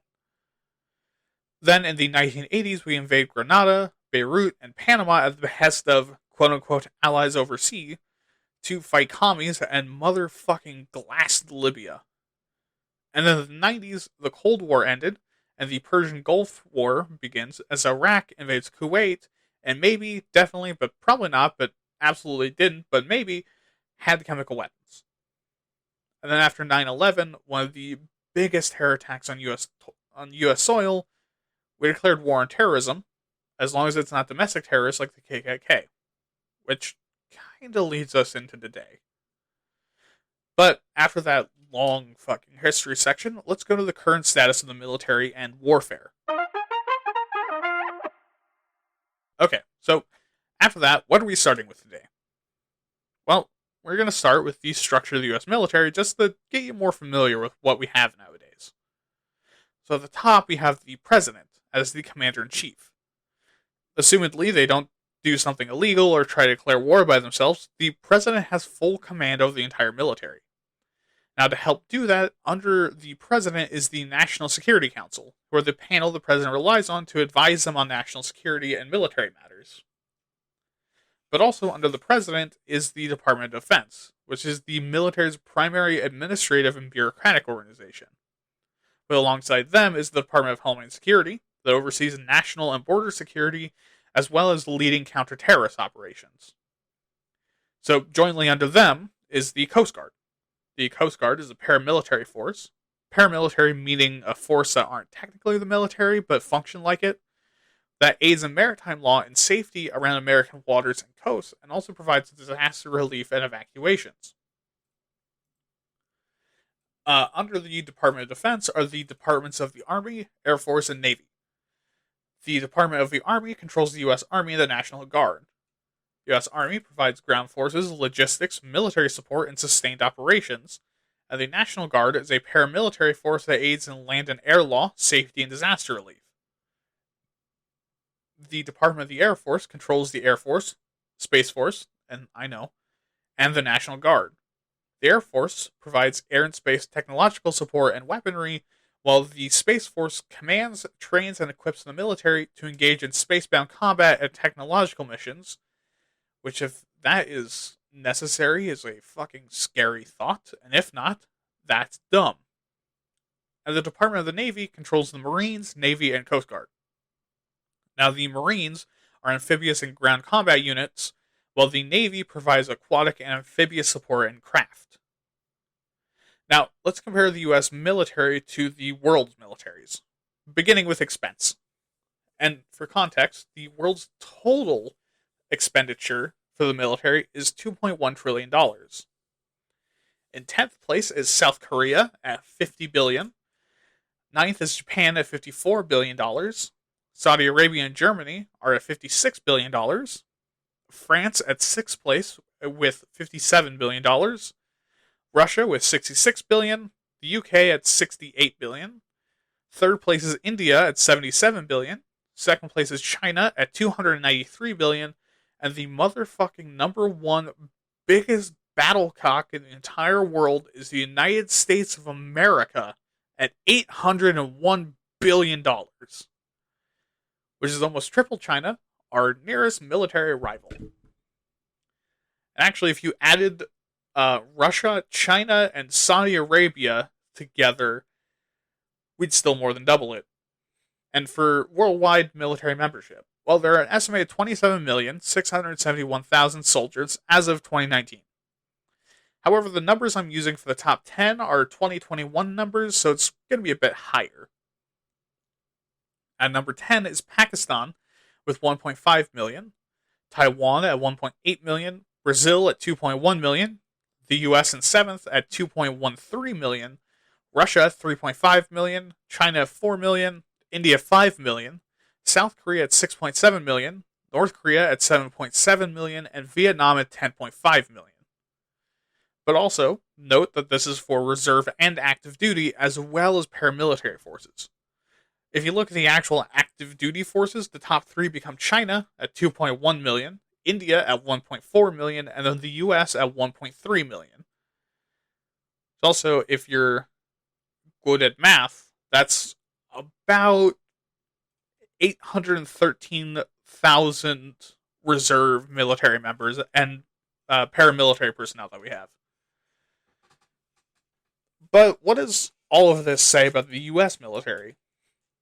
Well, in addition to being expensive, we're the third largest military power in the world.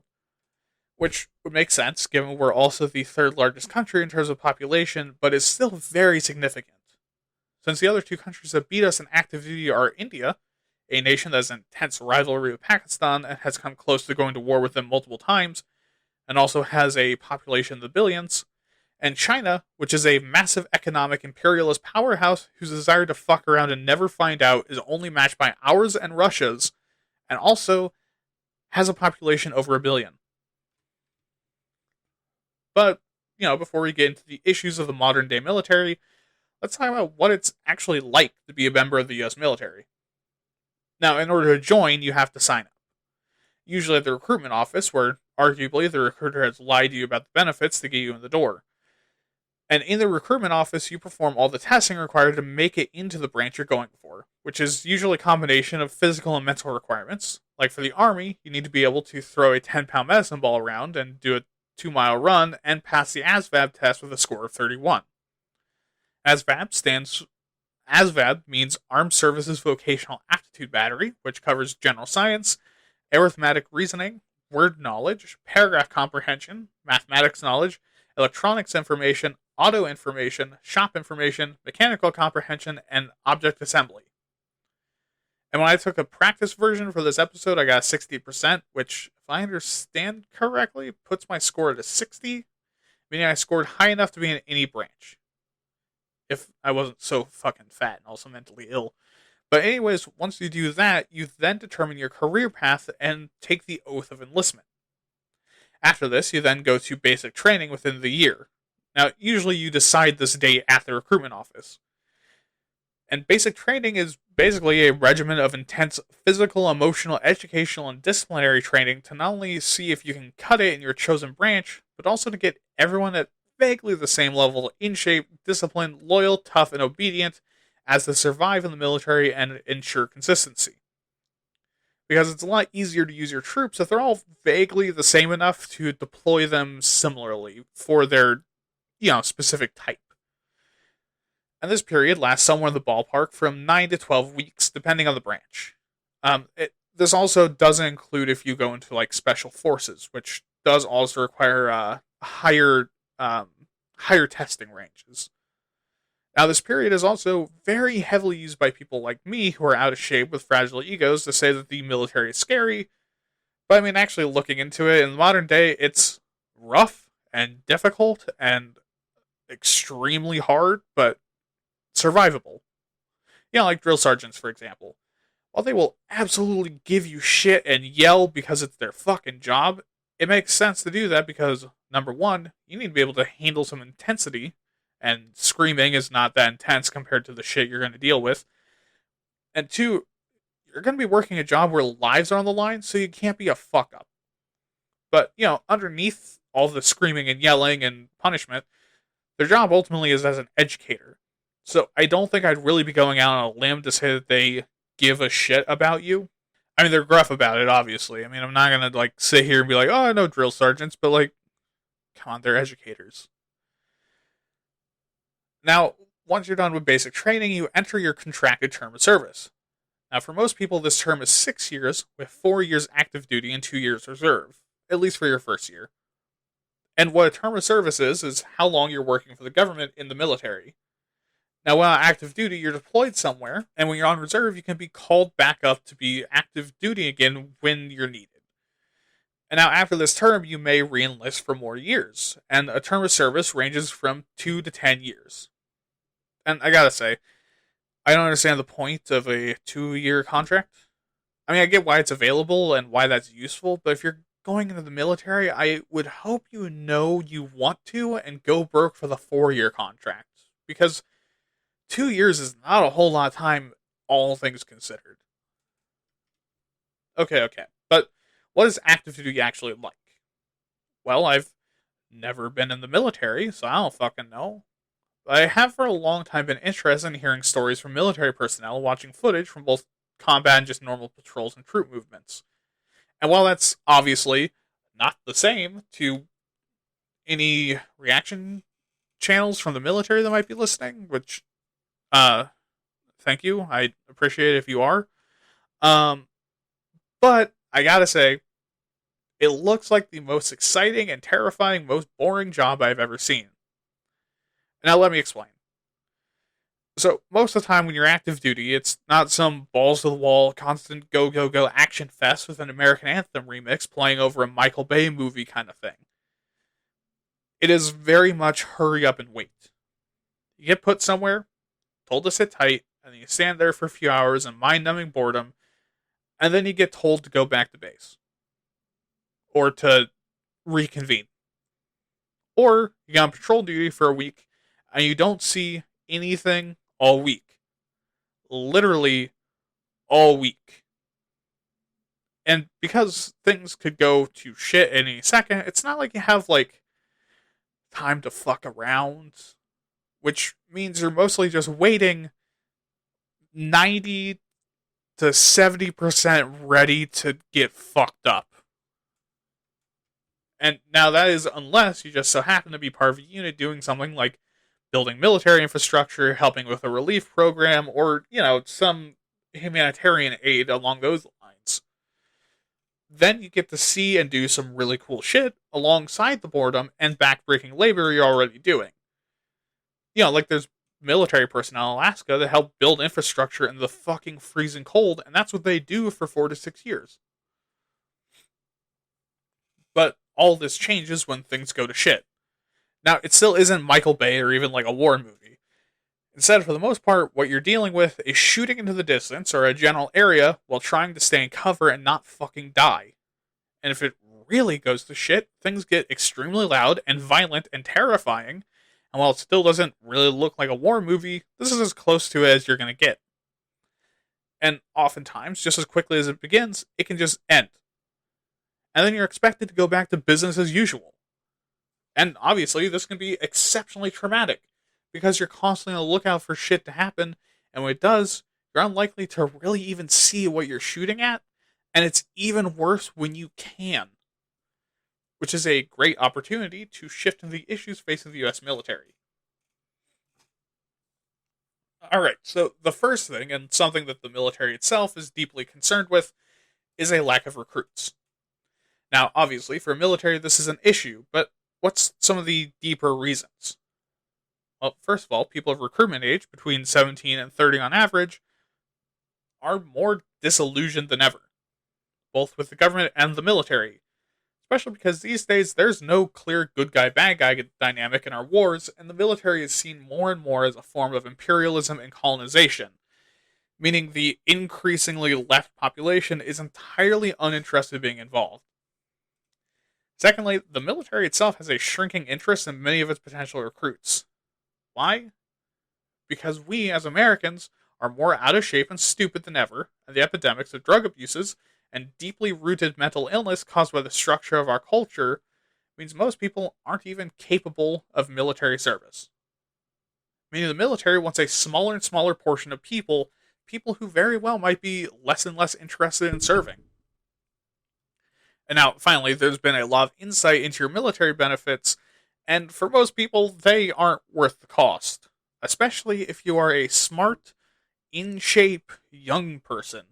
Do you know how far you can fucking go if you are smart, in shape, and young? But speaking of which, the VA and veterans are getting absolutely cream corned by mental illness and injury. The VA itself has many of the same issues that other health care agencies do, like poor or misused treatment, wildly expensive, or just straight up weird charges, long waits, lack of comprehensive care, and a bureaucratic system so confusing and complex that it's hard to use. But let's look at more specific reasons. Firstly, the veteran population is aging, meaning increasing VA budget to compensate. This also means that things are getting more complicated for these veterans, so they're experiencing a greater weight from the VA on them as well. On top of that, there's a huge backlog on the distillment and expansion of disability services for veterans, including there is one specific group of sailors exposed to Agent Orange in Vietnam that still haven't been giving disability payments for the organ damage sustained by the Agent Orange. It is an open and shut case, and they still haven't gotten their help. Anyways, suppressing my anger a little bit, veterans aren't helped by the VA to adjust to civilian life nearly well enough, meaning veterans kind of flounder for a bit until they adjust by themselves. And like we talked about in the last episode, that's really bad for someone's survivability in modern America. But that's all added on to VA doctors being hard to find, and assigned doctors are usually hard to get a hold of or schedule an appointment with, and veterans could risk losing some or all of their benefits for going private. Now are two things I think warrant a trigger warning, so heads up for suicide, sex crimes, and hate crimes, because yes, those also happen in the military. So because not a lot is done to address sexual assault or hate crimes, and is especially worse for women, that, make up 16% of the military now, and the veteran suicide rate is 20 deaths per day over the last decade, which is 79,000 veterans, or more than the number of people killed in Afghanistan, Iraq, and Vietnam combined. And all three of these issues, the government just absolutely shafts veterans on and don't seem to really be interested in doing much. Which all contributes to the average of 7% of veterans being diagnosed with PTSD, anxiety, or depression as a direct result of their service, and 29% will be diagnosed over their lifetime, usually in connection with their service in some way. Now, this isn't part of the script, but I do also want to say, I just remembered something else about military culture is that it's very macho, and you can solve your own problems. So, veterans are usually a little bit more than unwilling to seek help for these issues in the first place, which means that they often suffer with these alone, or when the VA screws them over, they just try to suck it up. Meaning veterans are being victimized and no one's doing anything about it, including themselves, because it's just an expectation that of course you would just fix it. But anyways, if this all wasn't bad enough, we also have the problem with extremists in the military. And now, they don't make up anywhere near a significant portion, but the fact that there are some is fucking terrifying. And there's enough to present credible threats, and also, according to the military, present credible threats, including causing physical harm, causing security breaches, harming morale and cohesion, harming recruitment, because reasonably you don't want to be shoulder to shoulder with a skinhead, and they're more likely to to steal military hardware and commit other crimes. Not to mention that if their flavor of extremists decides, fuck it, kill them all, do you trust them to stay in line and stick with the military? And do you trust them enough to still deploy them against those fascists? And also because America decided to be the world police, it's counterproductive to take an ethno-fascist, train them to use some military hardware, give them a gun, and then surround them with unarmed people who aren't white and tell them to be nice.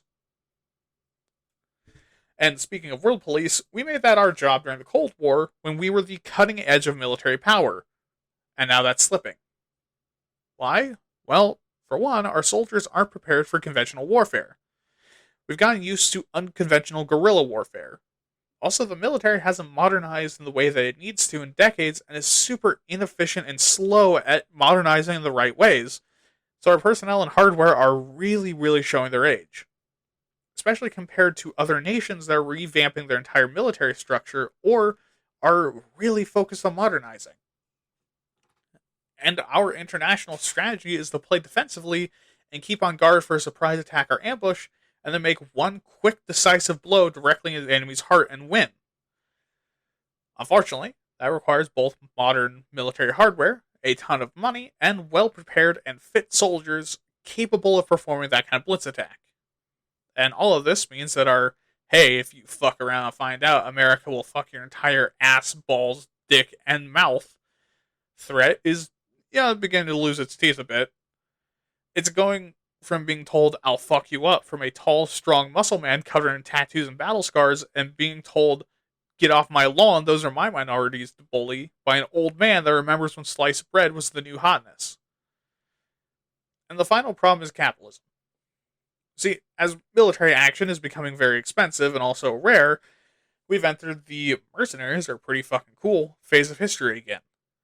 But the problem is that private militaries have very little oversight from a government and oftentimes have way too much leeway. Most terrifyingly, aren't usually required to have as strict training regimes, and as private military personnel don't necessarily have to listen to your orders. Which has, always been a risk with mercenaries, but remember, nowadays we have fucking war crimes that we care about committing. And if the US accidentally hires School Shooters Incorporated and they commit a war crime, as their name would imply, guess who's on the hook for that?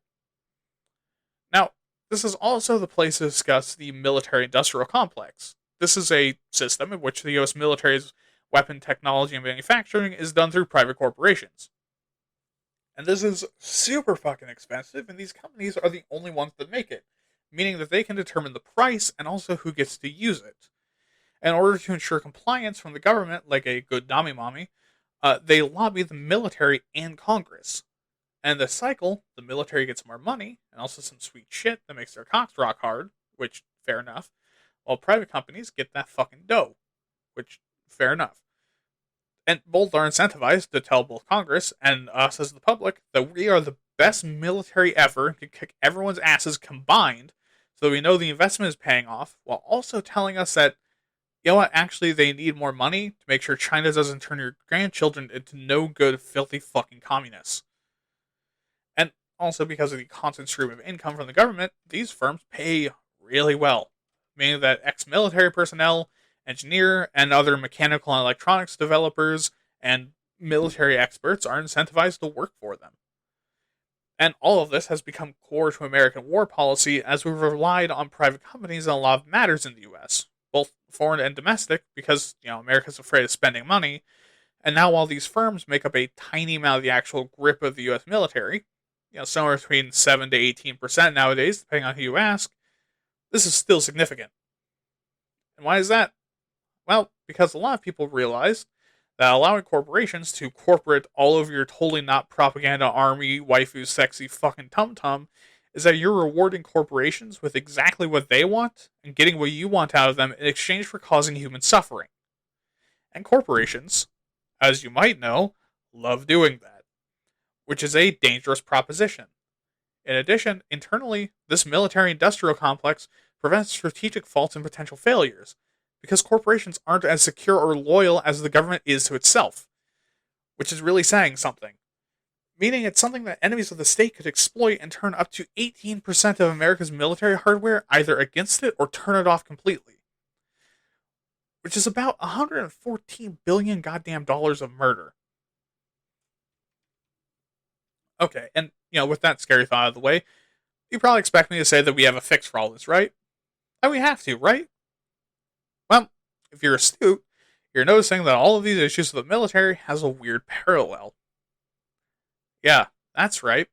All the problems with the US military machine are basically the exact same problems America itself has. Which means that in order to fix these issues with the military, you would have to use some of the solutions to fix some of America's other issues. Solutions, mind you, that a statistically stupid percentage of the population hates. So no, I'm not listing these solutions. You can listen to other episodes or to future episodes, or hey, do the fucking research yourself. But instead, let's go to the politics. Alright, so we're going to start here with some more general military things before talking about some specific policies people have thoughts on. We're also going to quickly talk about respect, deference, and hatred for the armed forces. Now, regardless of where you are on the political compass, most Americans have a ton of respect and deference towards the military. It's kind of part of the culture and because of how conservative American culture usually is. Now, on the right, this deference and respect comes from a place of nationalistic pride and also the sense that military people are the real hard-working, manly heroes putting their ass and brain on the line to fight for American values, manifest destiny, and the pull yourself up by your bootstraps mentality. And also the violence. The violence helps. And from this, a lot of people on the right project the military as being a conservative organization headed by a bunch of liberal civilian pansies that care about things like civilian casualties and ecological damage. And this last thing is what causes the hatred. That the military is the strong hand of woke Daddy Sam coming in to spank them for doing a whoopsie, like killing IRS agents and starting militias. But on the left, the respect and deference comes from also a place of nationalistic pride and the idea that the military can do a lot of good in the world when used correctly, as well as a sense of empathy towards the boots on the ground heroes that are literally just trying to make it and are struggling under the repressive regime of the United States, just like us, but by being used as pawns in the sick games of this imperialist butthole diddling finger that is the US military getting where it shouldn't be. And that is where the hatred comes from on the left, that the US military gets involved in other people's business when we shouldn't be, and that it's evil and wrong and immoral. Now, here's the deal. If you've been in the military or love someone who has, and I'm very much appreciative of you if you have, you've done things that I'm absolutely incapable of, and you actually put yourself at risk for things, and that's fucking baller. You probably know that neither one of these sides is close to right.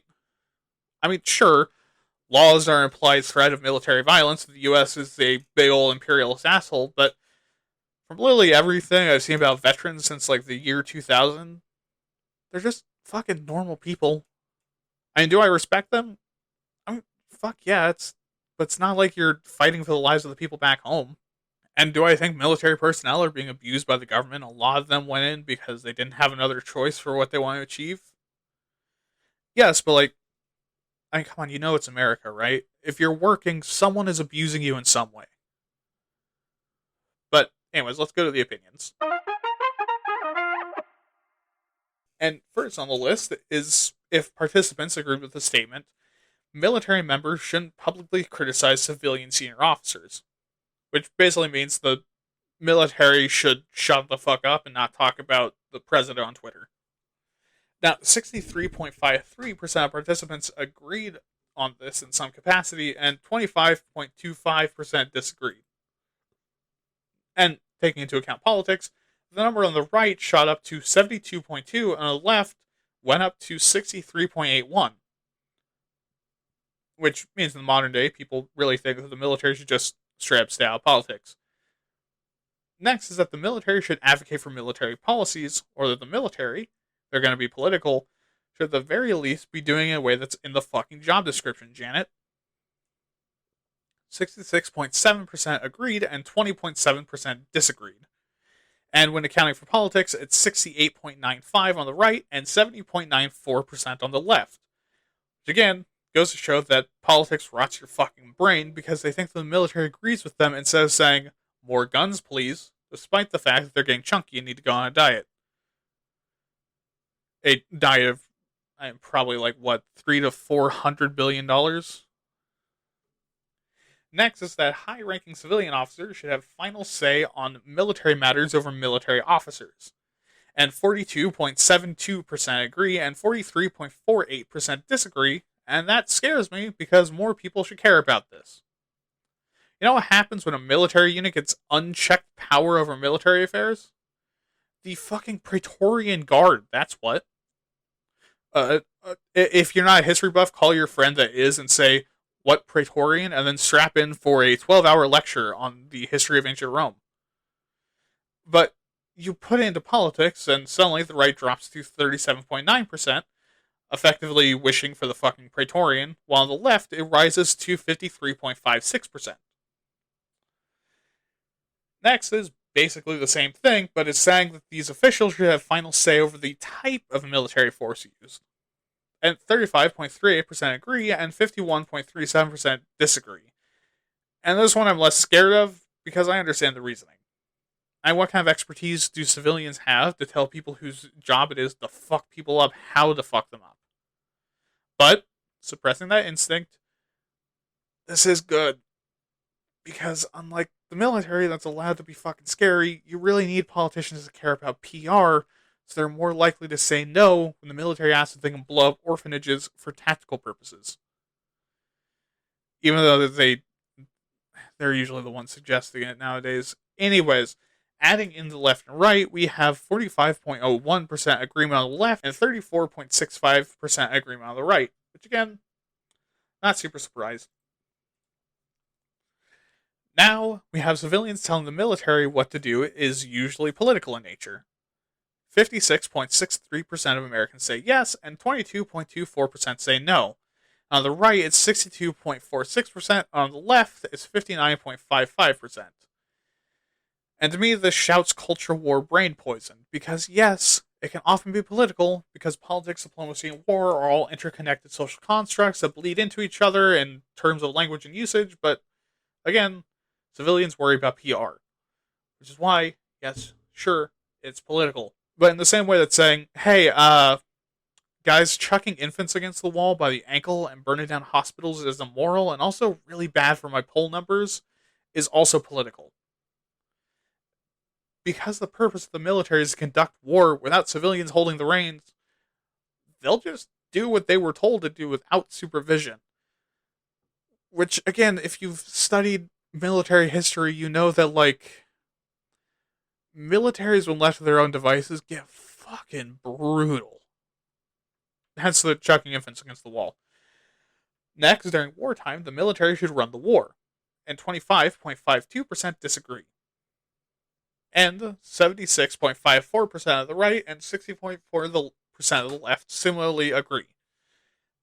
Now, with the number of righties agreeing, some part of me tells me to instantly disagree.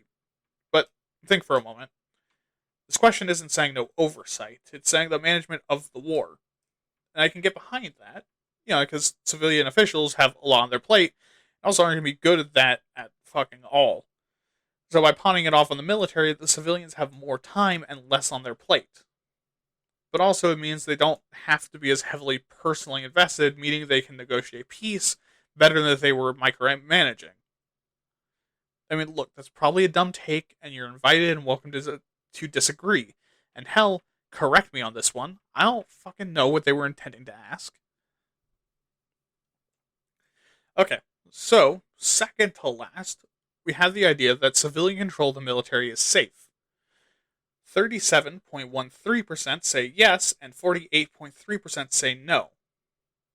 35.02% of right-wingers agree, and 44.73% of left-wingers agree. Now, correct me if I'm wrong, but isn't this, kind of literally the entire reason to have civilians making the top-down choices?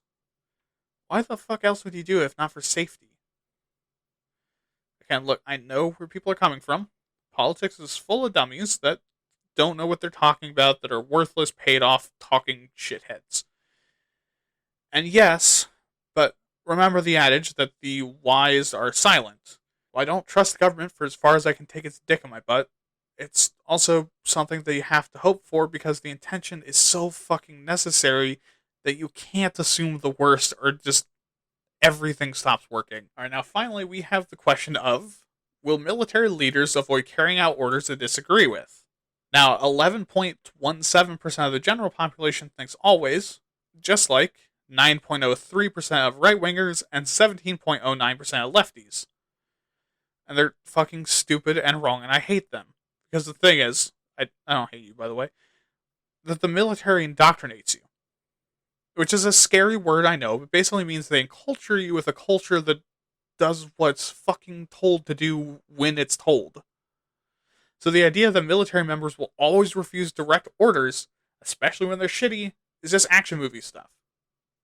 However, I think the 3.94% of the public, 3.97% of the righties, and 3.42% of lefties are far too pessimistic because they say they never question orders. They seem to think that if you told a squad marine to eat an infant that they do it without hesitation.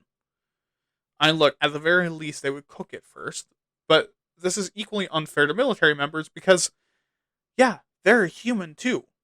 There's shitty immoral things they don't want to do and will not do and have the right to not do. Just like all other people. But with those general ideas out of the way, let's look at more specifics. And for context, these come from 2011, so they're going to be hella outdated. So first, Americans were asked who has made the most sacrifices since 9/11. And 43% of respondents said the American people, and 83% said the military and their families. I think both are fair, and honestly should be higher. I mean, everything we've said so far considered. But they were also asked if the military sacrifices were fair, and 26% said it was unfair, while 70% said they should have known better, and it's just part of the job. Which is a fucked up thing to say, in my opinion.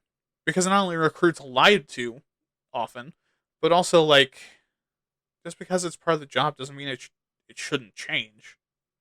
I mean, obviously the chance of death can't be changed because of the fucking military, but you can't argue that statistically likely to kill yourself isn't part of the job.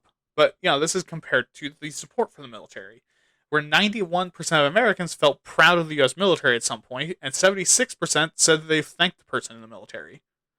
By comparison, only 58% have said that they've actually helped someone in the military. Now, I'm not saying you have to.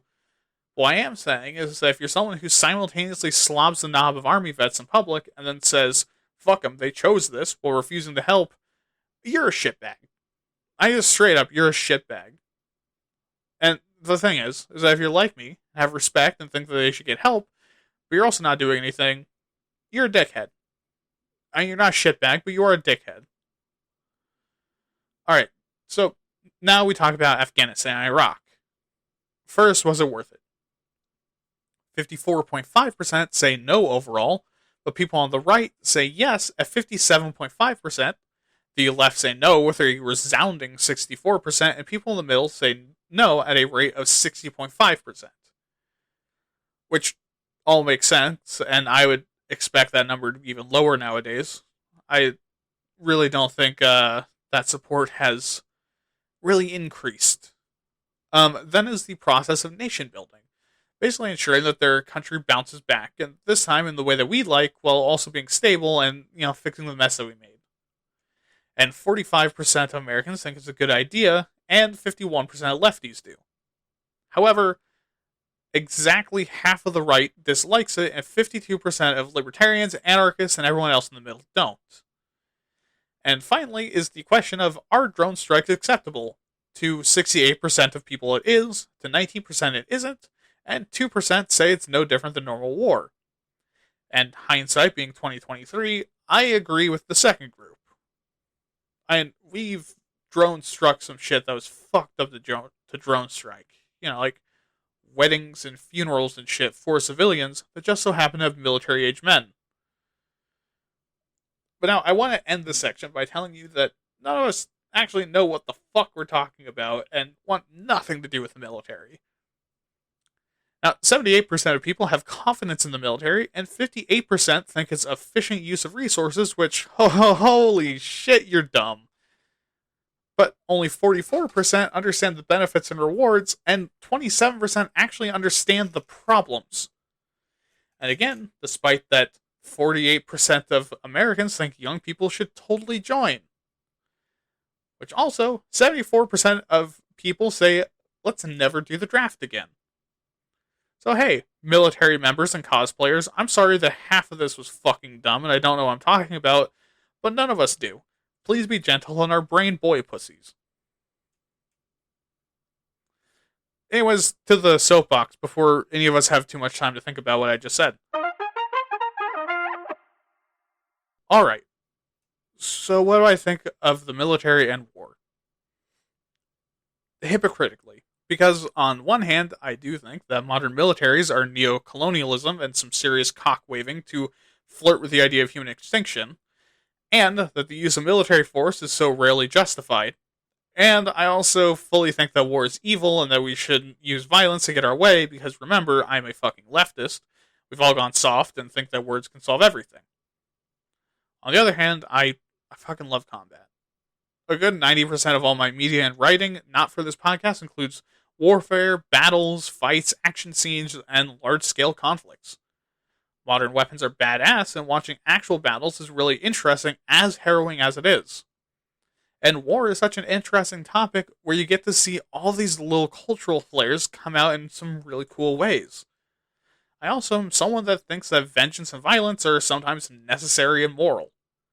Some people won't be reasoned with and will never learn or won't learn until they fear for their lives and safety, and those people you have to do something against. Hence why I say punch Nazis. The only way to fix that is traumatic brain damage until they physically can't do a Holocaust. And, I also have deep respect for the military and troops. And not just because I'm an American pig swine dog bitch, because I have a weird morality where I have respect for people that put their money where their mouth is and value their goals and aspirations so much as to literally be willing to die for it. There's honor in that. I have massive respect for it. And also, I have sympathy for military members and earnestly love the senses of humor that creates, even if it can be a bit, let's say, controversial at times.